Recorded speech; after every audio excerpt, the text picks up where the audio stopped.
Subversion is the term, if you look in a dictionary or criminal code to that matter, usually is explained as a part of activity to destroy things like religion, government, system, political, economical system of a country.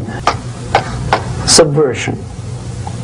And unlike a dictionary of English, Oxford Dictionary, subversion in Soviet terminology means always a destructive, aggressive activity aimed to destroy the country, nation, or geographical area of your enemy.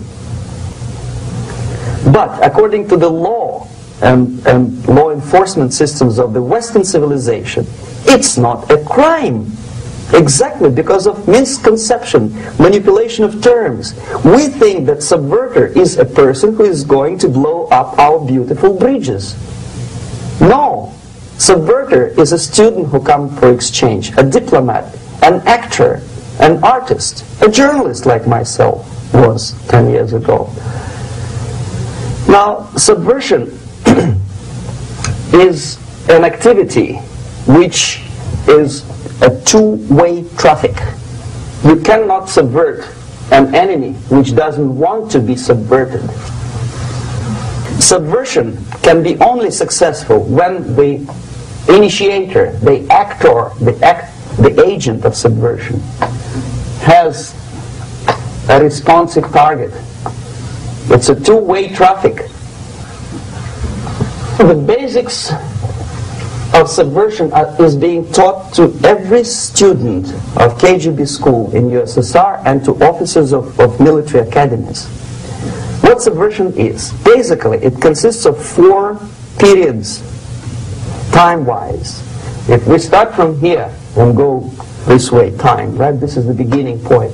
The first stage of subversion is the process which is called, basically, demoralization. It says for itself what it is.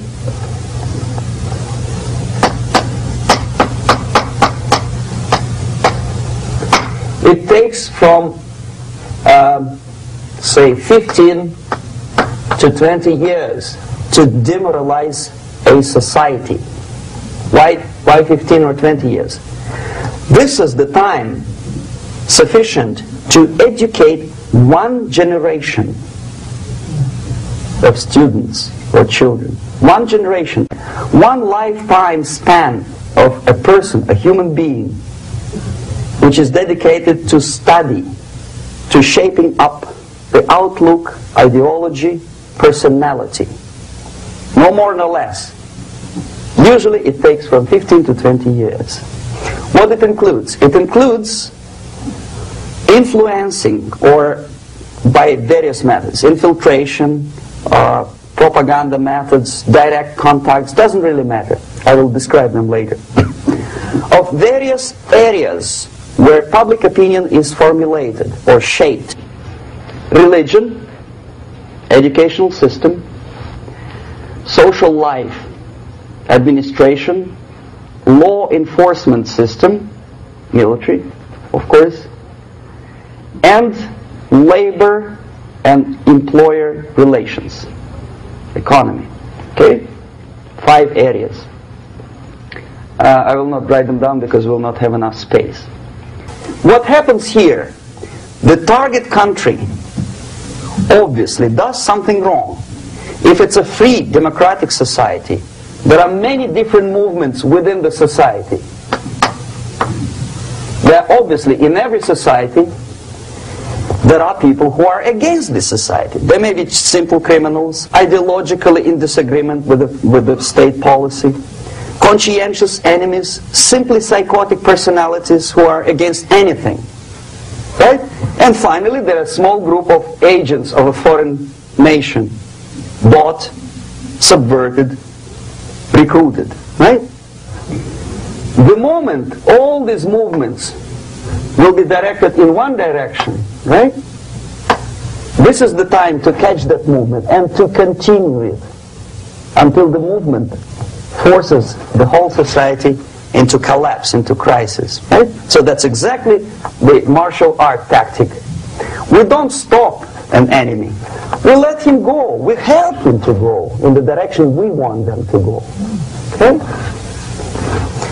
So, on the stage of demoralization, obviously there are tendencies in each society, in each country, which are going to opposite direction from the basic moral values and principles. To take advantage of these movements, to capitalize on them, is the main purpose of the originator of subversion. So we have religion, we have education, we have social life, we have power structure, we have labor relations, unions, and finally we have law and order. 1, 2, 3, 4, 5, 6. Okay? These are the areas of application of subversion. What it means exactly? In case of religion, destroy it, ridicule it, replace it with various sects, cults, which bring people's attention, faith, whether it is naive, primitive, doesn't really matter. As long as the basically accepted religious dogma is being slowly eroded and taken away from the supreme purpose of religion, to keep people in touch with the Supreme Being, that serves the purpose. Therefore, replace it, accepted, respected religious organizations with fake organizations. Distract people's attention from the real faith and attract them to various different faiths. Education. Distract them from learning something which is constructive, pragmatic, efficient. Instead of mathematics, physics, foreign languages, chemistry, teach them history of urban warfare, natural food, home economy, your sexuality, anything, as long as it takes you away. Okay? Social life. Replace traditionally established institutions and organizations with fake organizations. Take away the initiative from people. Take away the responsibility from naturally established links between individuals, group of individuals, and society at large, and replace them with artificially, bureaucratically controlled bodies. Instead of social life and friendship between neighbors, establish social workers institutions. There are people who are on payroll of whom? Society? No. Bureaucracy. The main concern of social workers is not your family, not you, not social relations between groups of people. The main concern is to get the paycheck from the government. What will be the result of their social work doesn't really matter. They can develop all kind of concepts to show to the government and to the people that they're useful. Okay. Away from the natural links. Power structure. Okay. The natural bodies of administration, which are traditionally either elected by people at large or appointed by elected leaders of society, are being actively substituted by artificial bodies. The bodies of people, groups of people, whom nobody elected. Never. As a matter of fact, most of the people don't like them at all, and yet they exist.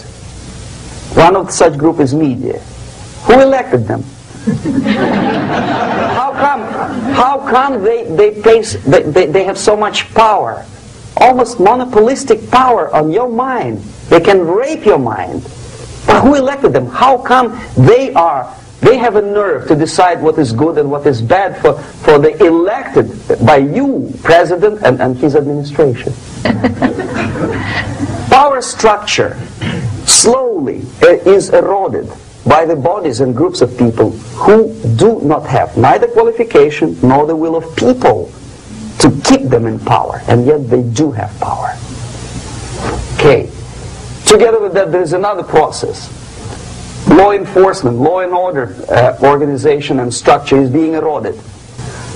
The hatred, the mistrust to the people who are supposed to protect you and enforce law and order.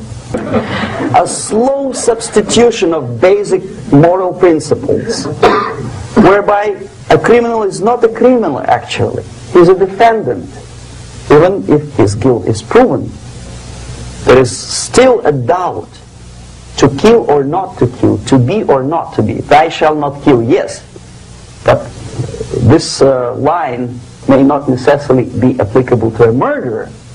Thou shalt not murder, that should be the presumption, not that thou shalt not kill. Okay, labor relations. At this stage, within 15 to 20 years, we destroy the traditionally established links of bargaining between employer and employee. The classical Marxist-Leninist theory of natural exchange of goods. A person A has 5 sacks of grain and person B has 5 pairs of shoes.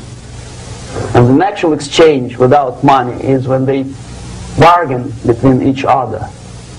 And only with the introduction of the third force, C, an entirely third foreign stranger who says, no, don't give him 5 sacks of grain, give it to me, and you give me your 5 pairs of shoes, and I will distribute it accordingly, so that the economy will go.